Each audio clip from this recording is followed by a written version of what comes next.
Everyone, जो PET के लिए स्पेशल घटना चक्र आई है तो उसकी हम सीरीज देख रहे थे। तो चलिए उसका अगला पार्ट देखते हैं। तो ब्रिटिश राज्य का सामाजिक आर्थिक प्रभाव देखना है। तो 1781 में वारेन हेस्टिंग्स ने कलकत्ता में मदरसा की स्थापना की और इसके जो प्रथम प्रमुख थे तो वो मौलवी मुइज उद्दीन थे। अगला है, इस मदरसे में फारसी अरबी मुस्लिम कानून पढ़ाया जाता था। 1791 में बनारस के ब्रिटिश रेजिमेंट्स जोनाथन डंकन के प्रयास के फलस्वरूप बनारस में एक प्रथम संस्कृत कॉलेज खोला गया। तो ये प्रश्न बन सकता है कि पहला संस्कृत कॉलेज कहाँ है, तो ये बनारस में है। और पेरिस की रॉयल एशियाटिक जो सोसाइटी की सदस्यता माइकल मधुसूदन दत्त को प्रदान की गई थी। वारेन हेस्टिंग्स के काल में चार्ल्स विलियम्स ने भगवद गीता का प्रथम आंग्ल अनुवाद किया, जिसकी प्रस्तावना स्वयं वारेन हेस्टिंग्स ने लिखी थी। Sir William Jones Warren Hastings के समय कलकत्ता न्यायालय के न्यायाधीश रहे। विलियम जोन्स की प्रेरणा से 1784 में एशियाटिक सोसाइटी की स्थापना हुई और ये स्वयं इसके सभापति नियुक्ति हुए। राष्ट्रीय शिक्षा के क्षेत्र में सर्वप्रथम 8 नवंबर 1905 में रंगपुर नेशनल स्कूल की स्थापना हुई। 15 अगस्त 1906 को सदगुरु दास बनर्जी द्वारा राष्ट्रीय शिक्षा परिषद की स्थापना की गई। सैडलर आयोग शिक्षा से संबंधित है। Doctor M.E. सैडलर जो लीड्स विश्वविद्यालय के उप कुलपति थे, इसके अध्यक्ष नियुक्त हुए। सैडलर आयोग के जो सदस्य दो भारतीय थे, आशुतोष मुखर्जी और डॉक्टर जियाउद्दीन अहमद भी थे। और मैकाल ने भारत में शिक्षा हेतु अंग्रेजी भाषा का समर्थन किया। भारत के औपनिवेशिक काल में अधोमुखी निषेधन सिद्धांत शिक्षा के क्षेत्र से संबंधित है। ये सारे फैक्ट प्रीवियस ईयर बन सके हैं और जो महत्वपूर्ण है उसी का संग्रह इसमें दिया है। भारत में आधुनिक शिक्षा प्रणाली की नींव 1835 में मैकाले की स्मरण पत्र से पड़ी। मैकाले ने भारतीय रीति रिवाजों के लिए अपना तिरस्कार इन शब्दों में किया। क्या कहा कि यूरोप के एक अच्छे पुस्तकालय की एक अलमारी का एक कक्ष भारत और अरब के समस्त साहित्य से अधिक मूल्यवान है। ऐसे शब्दों में उसने तिरस्कार किया। Governor general lord William Cavendish Bentinck के शासनकाल में 7 मार्च 1835 में लॉर्ड मैकाले के प्रस्ताव को स्वीकृत कर भारत में अंग्रेजी को उच्च शिक्षा का माध्यम बना लिया गया। और भारत में अंग्रेजी शिक्षा का मैग्ना कार्टा कहे जाने वाले 1854 के चार्ल्स वुड के डिस्पैच को आधार बनाकर लंदन विश्वविद्यालय की तर्ज पर ब्रिटिश भारत में 3 विश्वविद्यालय कौन कौन से, कलकत्ता, मद्रास और बम्बई की स्थापना 1857 में की गई।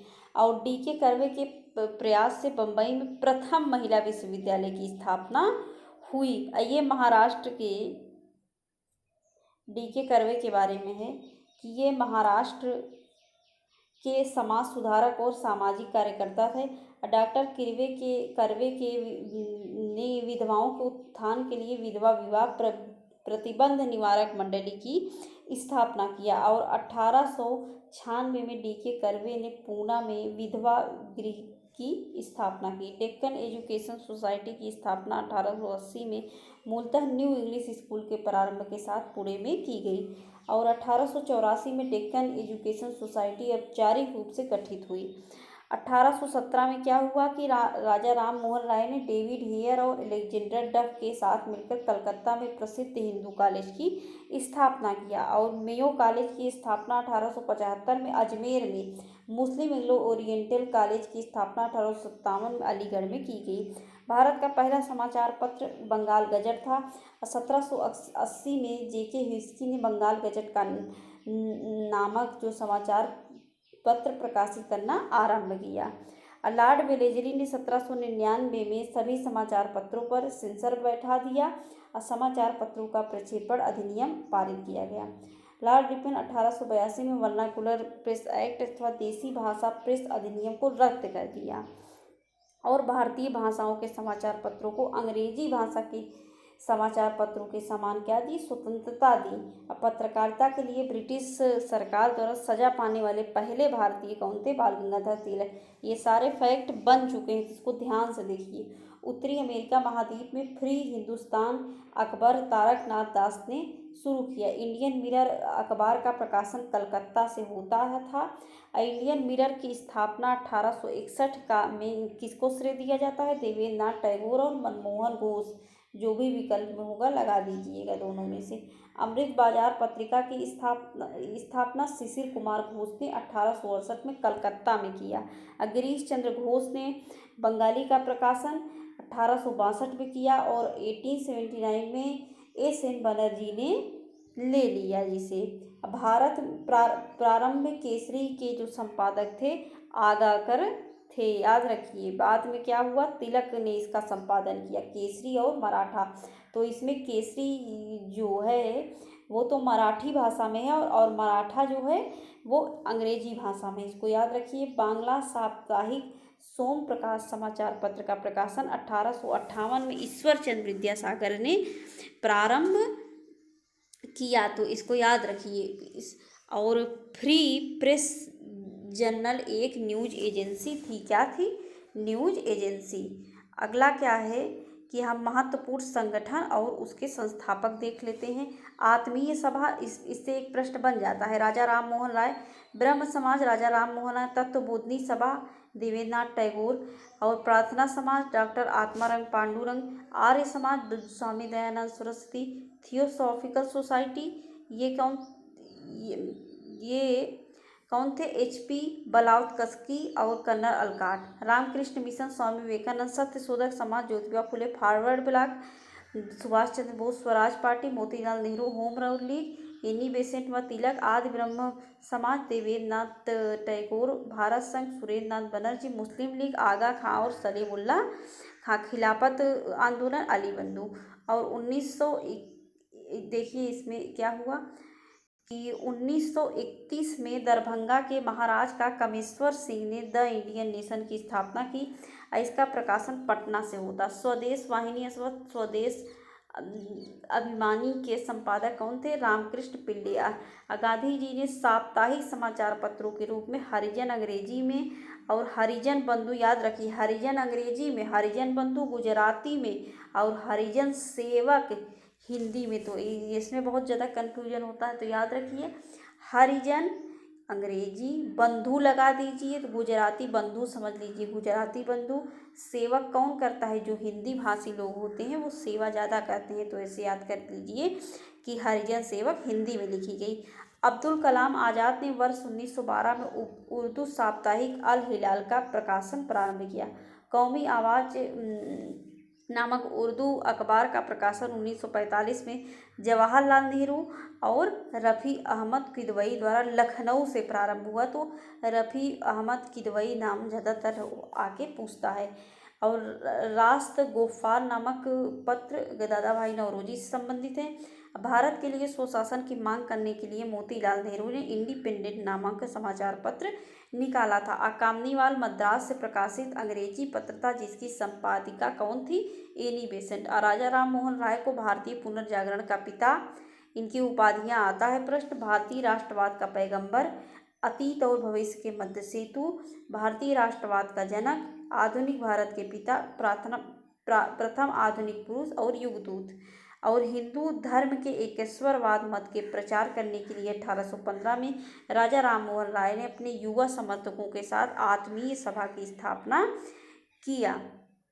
आगे क्या है कि राजा राम मोहन राय ने 1828 में ब्रह्म समाज के नाम से एक नए समाज की स्थापना किया, जिसे आगे चलकर ब्रह्म समाज के नाम से जाना गया। देवेंद्र नाथ टैगोर ने राजा राम मोहन राय के विचारों के प्रसार के लिए 1839 में तत्वबोधिनी सभा की स्थापना किया। अब मुगल बादशाह अकबर द्वितीय ने राजा राम मोहन राय को राजा की उपाधि के साथ अपने दूत के रूप में 1830 में तत्कालीन ब्रिटिश सम्राट विलियम चतुर्थ के दरबार में भेजा था। तो ये प्रश्न बनता है किसके दरबार में कौन भेजा गया था। इंग्लैंड के ब्रिस्टल में 27 सितंबर 1833 में राजा राम मोहन राय की मृत्यु हो गई, जहां उनकी समाधि स्थापित की गई। शारदामणि मुखोपाध्याय, जिसे शारदा देवी के नाम से जाना जाता था, का विवाह 23 वर्षीय रामकृष्ण परमहंस से 5 वर्ष की उम्र में 1859 में हो गया। अब मूल शंकर, मतलब इनका स्वामी दयानंद का नाम क्या था, मूल शंकर, का जन्म 1824 में गुजरात के मोरबी रियासत के एक ब्राह्मण कुल में हुआ था। दयानंद सरस्वती ने अप्रैल 1875 में बम्बई में आर्य समाज की स्थापना किया, जिसका मुख्य उद्देश्य प्राचीन वैदिक धर्म की शुद्ध रूप से पुनः स्थापना करना था। 1877 में आर्य समाज का मुख्यालय लाहौर भी स्थापित किया गया। अशुद्ध वैदिक परंपरा में विश्वास के चलते स्वामी जी को पुनः वेदों की ओर लौटने का नारा दिया और सर्वप्रथम स्वामी दयानंद सरस्वती ने स्वराज शब्द का प्रयोग किया और हिंदी को राष्ट्रभाषा के रूप में स्वीकार किया। प्रार्थना समाज की स्थापना 1867 में बम्बई में आचार्य केशव चंद्र सेन की प्रेरणा से आत्मारंग पांडुरंग ने किया। याद रखिए, प्रार्थना समाज की स्थापना किसने किया, तो पांडुरंग ने किया है। और किसके प्रेरणा से, केशव चंद्र सेन की। 1873 में सत्यशोधक समाज की स्थापना किसने किया, ज्योतिबा फूले ने। राधा स्वामी सत्संग आंदोलन की स्थापना 1861 में आगरा के एक महाजन या बैंकर तुलसी राम, जो कि शिवदयाल साहब या स्वामी जी महाराज के नाम से लोकप्रिय थे, उन्हीं ने किया है। महाराष्ट्र के समाज सुधारक गोपाल हरि देशमुख लोक हितवादी के रूप में प्रख्यात थे। महाराष्ट्र में विधवा पुनर्विवाह हेतु प्रथम अभियान का नेतृत्व विष्णु परशुराम शास्त्री पंडित ने किया। 1891 का सम्मति आय अधिनियम बहराम जी मालाबारी के प्रयोग से पारित हुआ और 1856 में हिंदू विवाह पुनर्विवाह कानून, हिंदू विंडो रीमैरिज एक्ट द्वारा विधवाओं के पुनर्विवाह को कानूनी संगत प्रदान किया गया। सती निरोध रेगुलेशन लॉर्ड विलियम बेंटिक के समय में 1829 में शुरू हुआ और ईश्वर चंद्र विद्यासागर के प्रयासों के फलस्वरूप 26 जुलाई 1856 में हिंदू विधवा पुनर्विवाह अधिनियम पारित हुआ। और लॉर्ड एलनबरो के कालकाल में 1843 में के एक्ट 5 ने गुलामी मतलब दासता को गैर कानूनी बना दिया। और क्या हुआ, केशव चंद्र सेन ने 1872 ईस्वी के नेटिव मैरिज एक्ट को पारित कराने में महत्वपूर्ण भूमिका निभाई। और नेटिव मैरिज एक्ट ने लड़कियों के लिए विवाह की न्यूनतम आयु 14 वर्ष और लड़कों की कितनी आयु 18 वर्ष निर्धारित किया। इसे ब्रह्म विवाह अधिनियम भी कहा गया।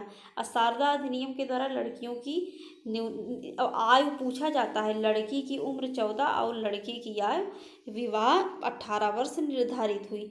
थियोसॉफिकल सोसाइटी की स्थापना एक रूसी महिला मैडम HP बुलामकस्सी, अमेरिकी सैनिक अधिकारी कर्नल अलकाट और विलियम क्वान जज और अन्य द्वारा 1875 में किया गया। इस सोसाइटी के संस्थापकों ने 1882 में मद्रास के पास अडयार नामक स्थान पर सोसाइटी का मुख्यालय स्थापित किया, जो बाद में इसका अंतर्राष्ट्रीय कार्यालय बन गया। और रनाडे के शिष्य गोपाल कृष्ण गोखले ने वर्ष 1905 में सर्वेंट्स ऑफ इंडिया सोसाइटी की स्थापना किया। गोपाल कृष्ण गोखले ने कांग्रेस के 21वें अधिवेशन, जो कि बनारस में हुई थी, अध्यक्षता किए थे।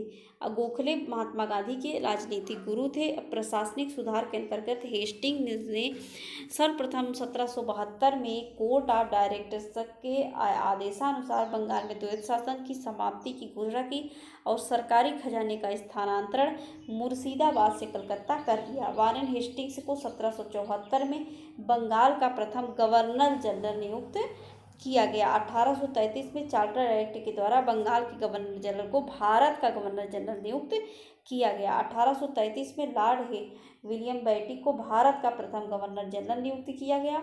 अब 15 जनवरी 1784 में एशियाटिक सोसाइटी की स्थापना के समय बंगाल के गवर्नर जनरल कौन थे, वारेन हेस्टिंग्स। असुरक्षा प्रकोष्ठ या घेरे की नीति किसने अपनाई, वारेन हेस्टिंग्स और वेलेस्ली से ये संबंधित है। अब भारत में न्यायिक संगठन की स्थापना लॉर्ड कॉर्नवालिस ने किया था। कॉर्नवालिस ने कानून की विशिष्टता का नियम, जो इससे पूर्व नहीं था, भारत में लागू किया। कॉर्नवालिस को भारतीय नागरिक सेवा का जनक कहा जाता है। लॉर्ड कॉर्नवालिस अपने न्यायिक सुधारों को 1793 ईस्वी में अंतिम रूप देकर कर्नावाली संहिता के रूप में प्रस्तुत किया। अगला क्या है कि कलकत्ता, मुर्शिदाबाद, ढाका तथा पटना में चार चार प्रांतीय न्यायालयों की स्थापना किया गया। यह सुधार प्रसिद्ध सिद्धांत शक्तियों के पृथक्करण पर आधारित है। लॉर्ड कर्नावालिस 1786 से 1793 तक एवं 30 जुलाई 1805 से 5 अक्टूबर 1805 तक बंगाल के गवर्नर जनरल रहे। लॉर्ड कर्नावालिस की मृत्यु 5 अक्टूबर 1805 में गाजीपुर में हुई थी। यहीं पर इनकी कब्र है। और बसीन की जो संधि है दिसंबर 1802 में पेशवा बाजीराव द्वितीय तथा अंग्रेजों के मध्य हुई थी। लॉर्ड वेलेस्ली की सहायक संधि को स्वीकार करने वाला पहला मराठा कौन था? पेशवा बाजीराव द्वितीय। अगला क्या है? लॉर्ड वेलेस्ली द्वारा विशिष्ट रूप से प्रवर्तित सहायक संधि को स्वीकार करने वाले राज्य, ये मोस्ट इंपॉर्टेंट, इसको ध्यान से देखिए। हैदराबाद पहले 1798 तथा 1800, मैसूर 1799, तंजौर अक्टूबर 1799, अवध 1801 में, पेशवा दिसंबर 1802 में, बरार के भोसले 1803 में, सिंधिया 1804 में, जोधपुर, जयपुर, मंछेरी, बूंदी और भरतपुर। आंग्ल नेपाल युद्ध 1814 से 16, लॉर्ड हेस्टिंग्स के गवर्नर जनरल कार 1813 से 23 में हुआ, जो कि संगोली संधि के साथ समाप्त हुआ।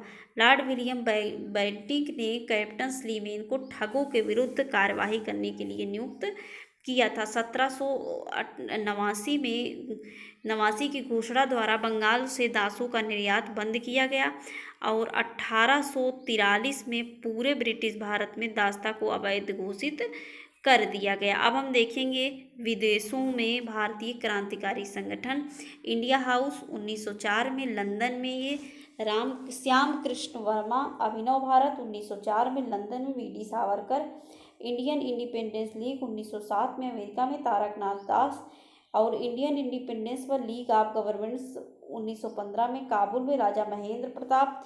और क्या है? इंडियन इंडिपेंडेंस लीग 1942 में, टोक्यो में रासबिहारी बोस। भारतीय दंड संहिता की स्थापना 1861 में लॉर्ड कैनिंग के समय। आउटरम की रिपोर्ट को ही फरवरी 1856 में अवध के अधिग्रहण का आधार बनाया गया। लॉर्ड डलहौजी ने अवध के नवाब वाजिद अली शाह पर कुशासन का आरोप लगाकर 13 फरवरी 1856 में उसका अंग्रेजी राज्य में विलय कर लिया। अगला क्या है कि डलहौजी के व्यापक जो सिद्धांत के अंतर्गत विलय किया गया, तो इसका क्रम यूपीपीसीएस तक में हर बार बनता है प्रश्न। तो सबसे पहले सतारा 1848, जैतपुर और सबलपुर 1 साल बाद 1849, बघाट 50, उदयपुर 52, झांसी 53, नागपुर 54, करौली 55। प्रथम रेलवे लाइन 1853 से बम्बई एवं थाने के बीच डलहौजी के समय बिछाई गई थी। रेल यात्रा का प्रारंभ ग्रेट इंडियन पेनिनसुला रेलवे द्वारा किया गया।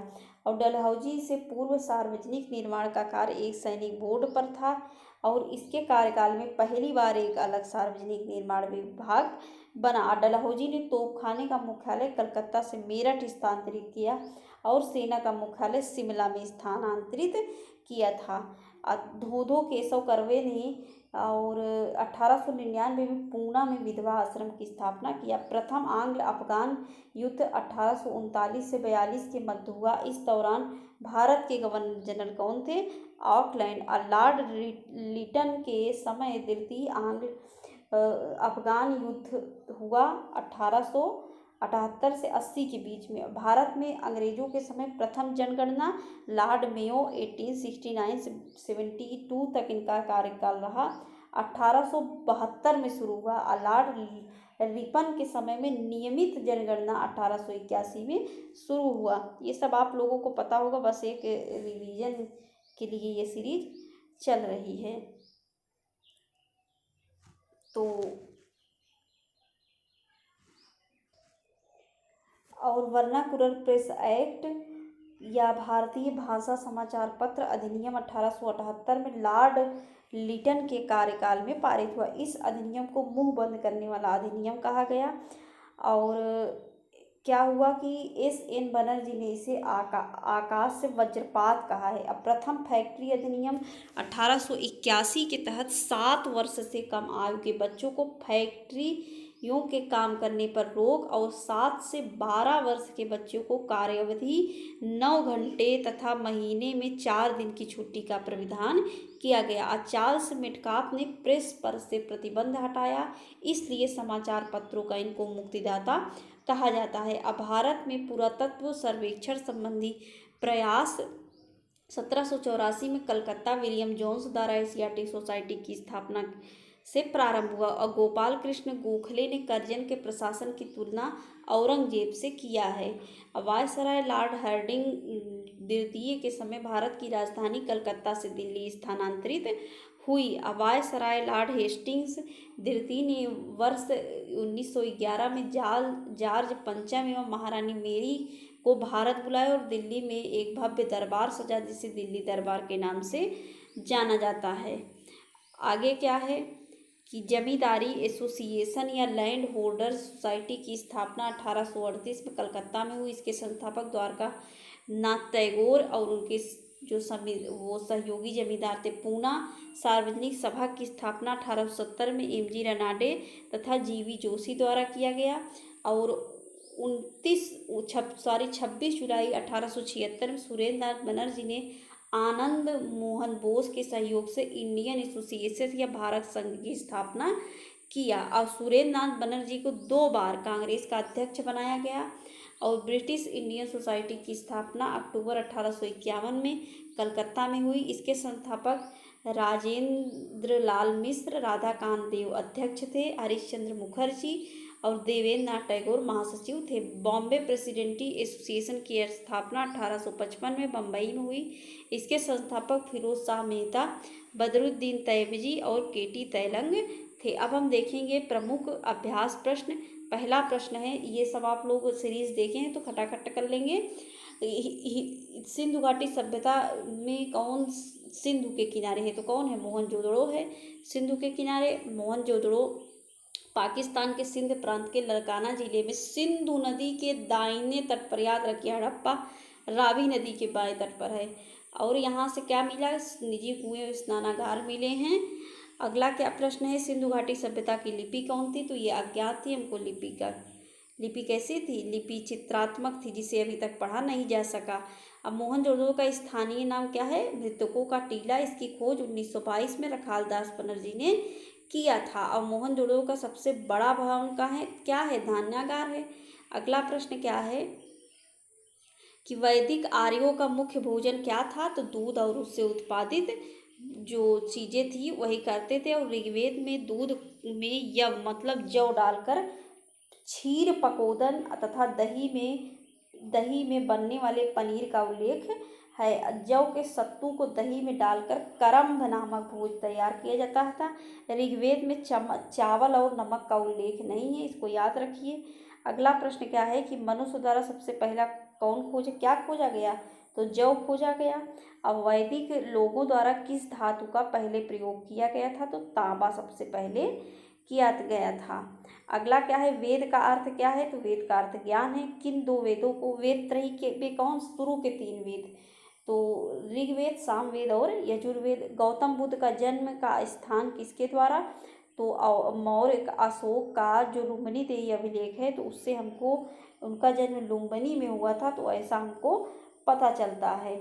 अगला है बुद्ध किस वंश थे? तो बुद्ध शाक्य वंश थे और इनका जन्म कपिलवस्तु के लुम्बिनी में शाक्य मुखिया दुर्योधन के यहाँ शुद्धोधन के यहाँ हुआ था। प्रथम बौद्ध परिषद कहाँ हुई? तो राजगृह में हुई, अजातशत्रु के समय हुई। अगला प्रश्न है, भारत में जैन धर्म के संस्थापक कौन थे? तो महावीर थे। अब प्रथम जैन तीर्थकर ऋषभदेव थे और जैन धर्म का पहला तीर्थकर देख चुके हैं ऋषभदेव। वर्धमान महावीर ने परिनिर्वाण कहाँ से प्राप्त किया? तो पावापुरी और मल्ल जनपद की राजधानी थी, ये याद रखिए। जैन साहित्य को क्या कहते हैं? तो जैन साहित्य को आगम कहा जाता है। इसके अंतर्गत क्या क्या आता है? 12 अंग, 12 उपांग, 10 प्रकीर्ण। और बौद्ध साहित्य को क्या कहा जाता है? त्रिपिटक। अशोक की प्रशासनिक नीति में भारी परिवर्तन किस घटना से हुआ? तो कलिंग। ये कलिंग। और इसमें भेड़ घोष की नीति का त्याग करके धम्म नीति को अपनाया गया। देवनामप्रिय किसको? मौर्य राजा सम्राट को। कलिंग युद्ध के बाद निम्न में से किसने महाराजा अशोक के रूपांतरण को दर्जा दिया है? तो राग एडिक्ट 13, मतलब 13वें शिलालेख में। अशोक के शिलालेख किस लिपि में खोदे गए हैं? तो ब्राह्मी। अशोक के शिलालेखों में शहबाजगढ़ी एवं मानसेहरा, जो कि खरोष्ठी है, क्या है?